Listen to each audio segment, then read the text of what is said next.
Hey guys, welcome back to another Quick Assist video. In today's video, I will be showing you how to auto lock or how to lock your focus so that it doesn't keep moving around auto focusing.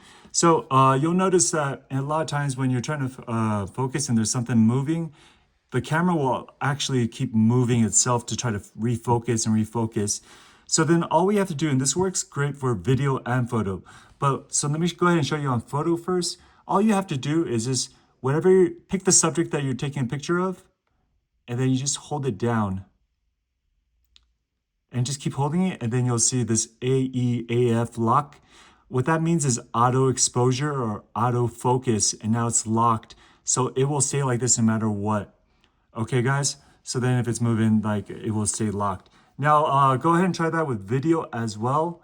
I notice a lot of YouTubers, for example, in their videos, you have the camera stationary, but then you have something moving, and then you'll shift and switch gears. So then all you have to do is, once again, pick the subject that you want to lock onto, hold it down, and then it will auto focus, auto exposure lock.